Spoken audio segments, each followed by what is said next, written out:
For years, if not decades, people have been predicting a sovereign debt crisis in the US. That, much to their disappointment, and despite an ever-growing debt burden, just hasn't materialized. However, last week something happened that really did seem to bring the US a step closer to the brink, with the yield on long-dated bonds hitting multi-decade highs, and other so-called safe havens like gold, Bitcoin, and the Swiss franc jumping against the dollar. So in this video, we're going to explain why the markets are suddenly extra nervy about America's fiscal predicament, and what might happen next.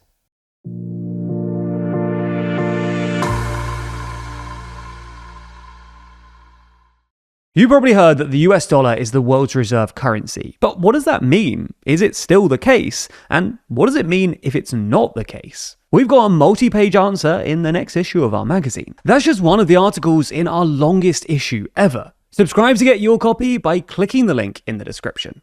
So, this story really starts last week, when the yield on a 30-year treasury, which essentially tells you how much annual interest the US government has to offer to borrow money for 30 years, rose to its highest level since 2004.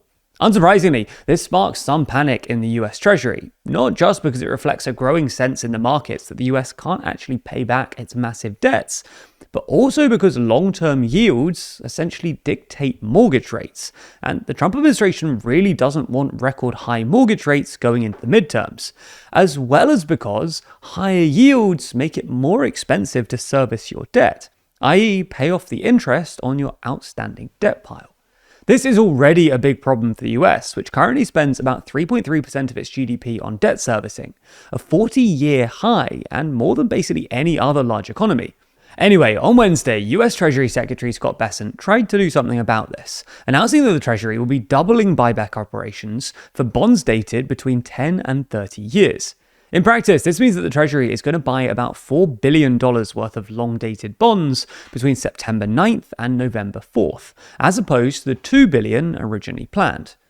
The Treasury buying back its own bonds might feel a bit weird, but we should stress that there's nothing wrong with so-called buybacks in principle. Lots of finance ministries do this sort of thing, usually to provide liquidity to emptier bits of the market.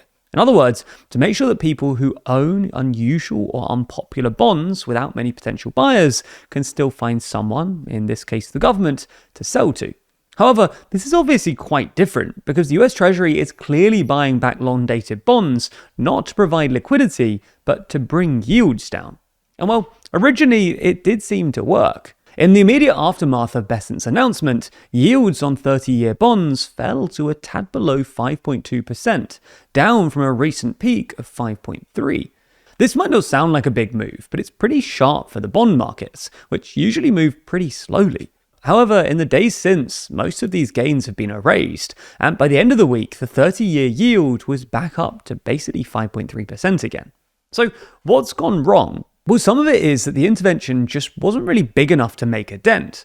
For context, America's overall debt burden just hit $40 trillion. $4 billion, or rather just an extra $2 billion, is barely a splash in the pan. But there were also two deeper implications to the intervention, which, once they'd been digested, provoked some belated panic in the bond markets. The first is that this all strongly suggests that the Trump administration plans to rely on ad hoc, unorthodox interventions, like last week's, to keep the show on the road, rather than orthodox measures like, say, tax hikes or spending cuts, which would mean a smaller deficit and less borrowing. Recent comments by both Bessent and Trump have essentially confirmed this. On Sunday, for instance, Bessent told reporters that the US didn't need fiscal consolidation and could just grow its way out of debt. The 40 trillion is a big number. It is smaller when we look at the publicly traded amount because our Social Security funds and other government entities hold a substantial amount.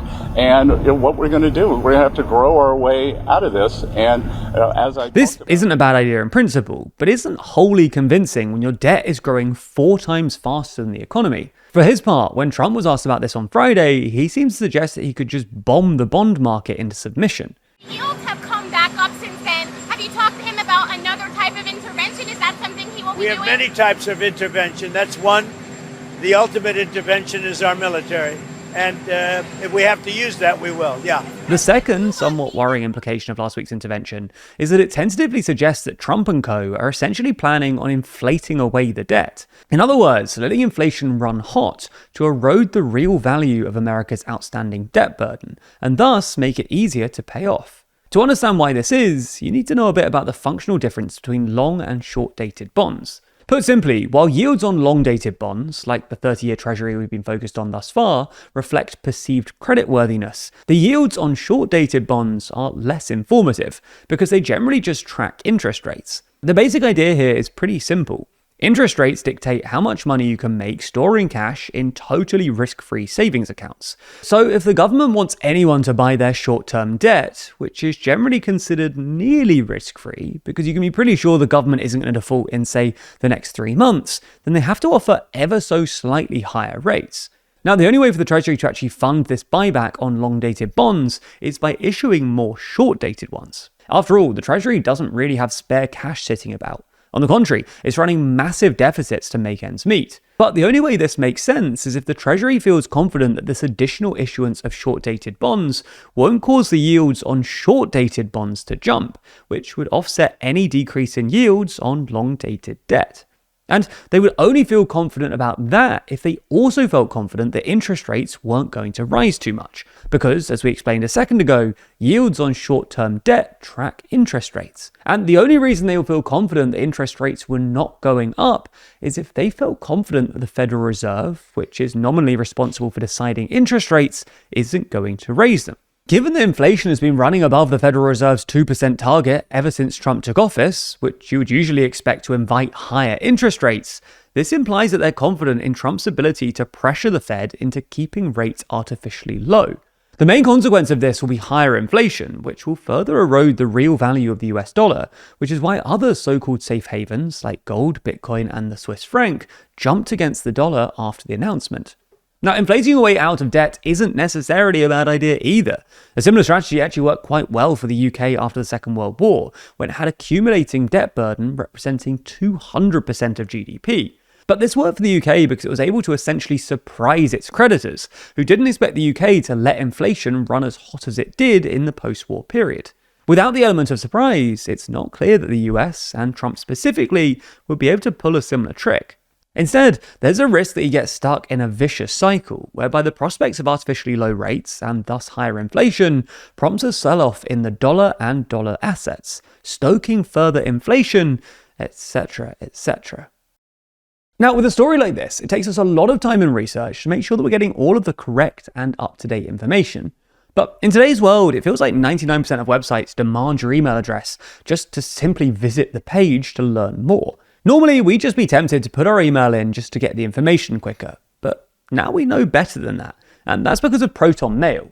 Say we had put our email in, where does it actually go? Chances are our information will now be sold online to anyone who wants it, and our email inboxes are suddenly cluttered with a bunch of spam we definitely never asked for.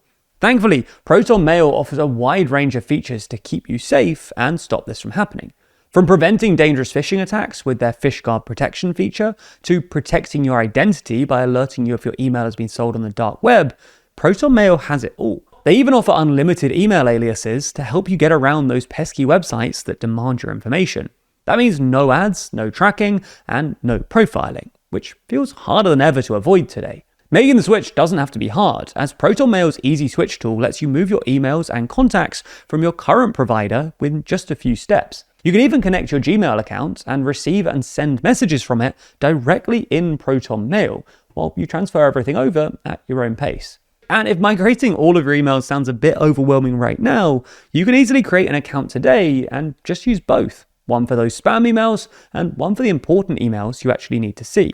So start using Proton Mail for free using our link proton.me/TLDR, and you'll be one step closer to a fully protected online experience free from data exploitation.